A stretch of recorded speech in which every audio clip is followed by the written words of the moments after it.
పనికి నాకే సిగ్గొచ్చి మన సినిమాని మనం ప్రమోట్ చేసుకోకపోతే ఎట్లా? నేనేం నమ్ముతానంటే, ఇదివరకు సత్యానంద్ గారికి తెలుసు, ఎప్పుడు మన ఫోటో లేదు మీరు వేయచ్చు కదా అప్పుడున్న సినిమా పత్రికల్లో అంటే, మన సినిమా మన ముఖాలు ఎవరు వేస్తారని చెప్పి నేను అడిగితే, మీరు ఇంకా పెద్ద హీరోకి అసలు ఇంకా మీరు హీరో కాదు కదా, మీరు హీరో కూడా పెద్ద హీరో కాదు మీకు వేయమని చెప్పేవాళ్ళు.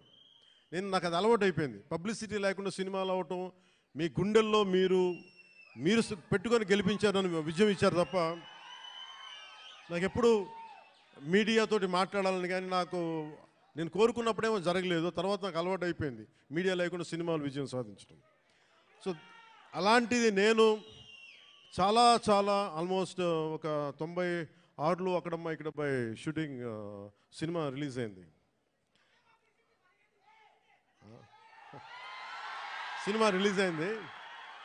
ఆ రోజు నుంచి ఈ రోజు దాకా ఎప్పుడు నేను చాలా ఏదో ఒక ఆడియో ఫంక్షన్ చేయటం. ఎందుకంటే నాకు సినిమాని మీరు చూడండి అని చెప్పడం నాకు చాలా సిగ్గుగా ఉంటుంది, ఇబ్బందిగా ఉంటుంది. అలాగే మిమ్మల్ని ఓటు వేయండి అని అడగడానికి ఎంత ఇబ్బంది పడుతానో, అలాగే నా సినిమా చూడడానికి చెప్పడానికి కూడా చాలా ఇబ్బంది. అందుకని నేను అంటే ఎప్పుడు నాకు ఇవ్వడమే తెలుసు కానీ నాకు అడగడం నాకు తెలియదు. ఒక డోలీలకి వెళ్ళే గ్రామాలకి రోడ్లు వాళ్ళు అడగకుండా నేను వేయించగలను.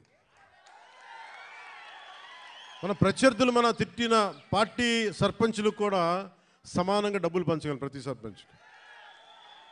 సో నాకు ఇవ్వడమే తెలుసు కానీ అడగడం తెలియదు. కానీ నేను అడగక్కర్లా, మీరు ఇస్తారని నాకు తెలుసు.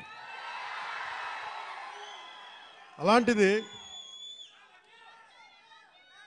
Cinema I love you to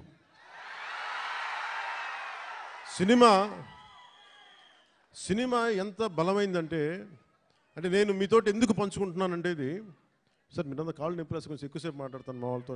కొంచెం చైర్స్ వేయకూడదు, చైర్స్ వేయండి పాపం. ప్రతిసారి నేను మాట్లాడుతూ ఉంటే నలిగిపోతూ ఉంటే కొంచెం ప్రశాంతంగా కూర్చుంటాను.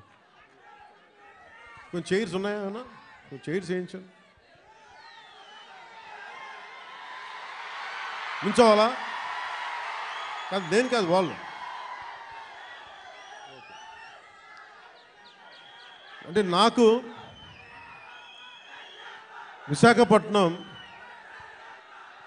సత్యానంద్ గారు నన్ను ఇక్కడికి తీసుకొచ్చినప్పుడు నాకు యాక్టింగ్ అంటే తెలియదు, యాక్టింగ్ ఓనామాలు తెలియదు. మీరు అలసిపోయిన తర్వాత మాట్లాడతాం, మీరు అరౌండ్ ఎంతసేపు అరుస్తాం. ఈ అరుపులు, ఈ ఉత్సాహం రేపు సినిమాలకు ఉంచుకోండి, మొత్తం అలసిపోతాం.